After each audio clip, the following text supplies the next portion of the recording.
We must watch our own toxicity in our lives and be life-giving too. See, because when we say, look, who's toxic, who's toxic, who's toxic? Some people might be thinking of you and me. So we're not just always innocent here. We're not perfect little angels. We want to strive to grow in the grace of God and be perfected and be sanctified in our Savior. But we may, in fact, also be spreading toxicity and spiritual gangrene, infecting other people if we're not careful and healthy in our own lives. And so here's what I want to share with you as we end this. Be life-giving. You wish that other people would be more life-giving in your life, yeah? And they're toxic and they're spiritual gangrene. It starts with us. You and I are called to be spiritually healthy with the oxygen mask so we can help and minister and love and serve and give to those around us. And it starts with us. Don't say, oh, they're not life-giving, they're toxic, oh, they're far from God. Look, let's first start by looking in the mirror. How am I influencing other people?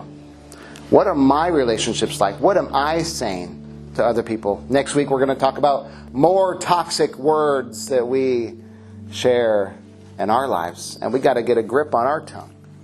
We got to spiritually align our thoughts with the thoughts of God and our heart with the heart of God. And we've got to be life-giving, not life-taking and toxic to the people around us. Because we can get so upset at the toxic people in our lives, but how many times are we spreading toxins ourselves? With our negativity, with our narcissism, with our critical words, with our put-downs, with our bullying words, with our derogatory sharing or gossiping at work, or calling our spouse names that we shouldn't call our spouse or friends or family. Yeah. We got to be life-giving, don't we? It starts by looking in that mirror. I want to close with sharing a few verses. And I'm just going to buzz through these. They're all in your notes. You can read them, study them, meditate on them, memorize them this week. I encourage you to do that to help us be life-giving instead of ourselves spreading the poisonous toxins. 1 Thessalonians, Paul writes, so encourage each other and build each other up. That is such a huge part of the Christian life. That's why Nancy's here this morning. So she can be encouraged and fellowship and be built up as she's going through hell. And that's all of us. We desperately need that. Are you giving that? Are you encouraging each other and building each other up? Or are you tearing each other down? So easy to spread those toxins and tear one another down, isn't it? Especially online, text message. See, what text message and phones and Facebook and everything else, what it does is it separates the user, the person from the other person. And when you're not looking in somebody's eyeballs across the table from you, we can say the worst things in the comment section or in the text because we sort of separate their humanity from them. And we just blast people, negativity, criticism. Never read the comment section on YouTube or Facebook. I've gotten into that trap. And we are the worst as a human people, you know. Are your text messages, are your phone calls, are your Facebook comments, are your Instagram, TikTok, I don't know, whatever they call, tweets, are they encouraging one another and building other people up? That's why that's convicting. Withholding any online reviews. Probably a good idea, yeah. Online reviews are usually like, they did this wrong and this wrong and this wrong and this wrong. Now's not really the time. So yeah. I'd have to think about that. It's not that we shouldn't be real with each other. And maybe, see, that's so hard because you want people to improve. But we can say things in love, can't we? Speak the truth in love, right? Hebrews, the author of Hebrews says this, let us think of ways to motivate one another to acts of love and good works. And let us not neglect our meeting together as some people do, but encourage one another, especially now that the day of his return is drawing near. Are you continually fixated thinking on ways to motivate one another towards love and good deeds?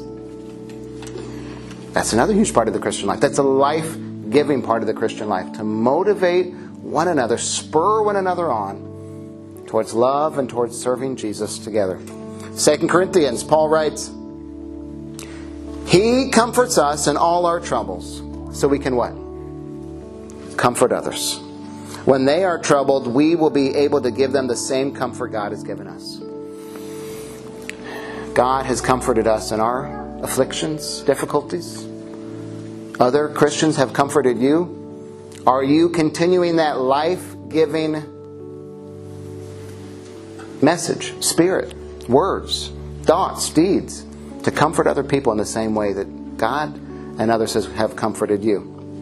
Let's be life-giving, not life-taking. Galatians, Paul writes, share each other's burdens, and in this way obey the law of Christ. Whose burden could you share this week and lift them up in their time of difficulty?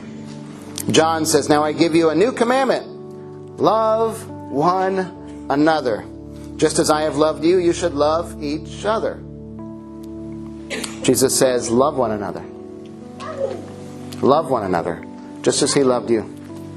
It's so easy to spread hate and criticism and negativity and complaining and discontentment. And Jesus says, spread love. That's going to cure that infection of spiritual gangrene. Fight those toxins. Who needs your love and support and comfort and burden lifting this week?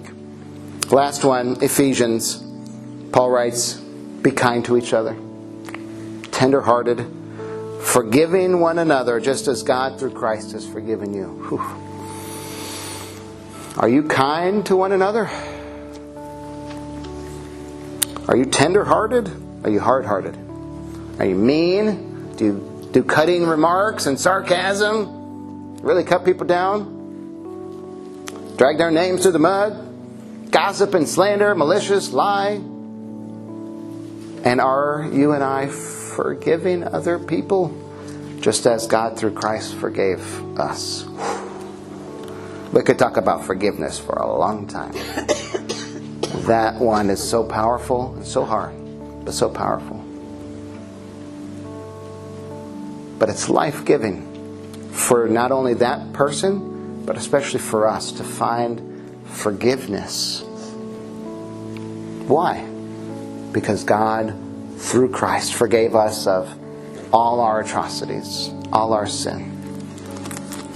So easy to point a finger at somebody and say, you're toxic, get out of here. It starts with us. Life-giving, spiritually healthy so we can be healthy, help others be healthy too. Love, serve, give, be on mission for Jesus. That's what He's called us to do. And it's hard to be healthy, to help others. It's hard to help others be healthy when we're not healthy ourselves, isn't it? Spiritually. So let's start with that. Be life-giving. Seek life so we can give life to others. And so I gotta take a second just to speak on this.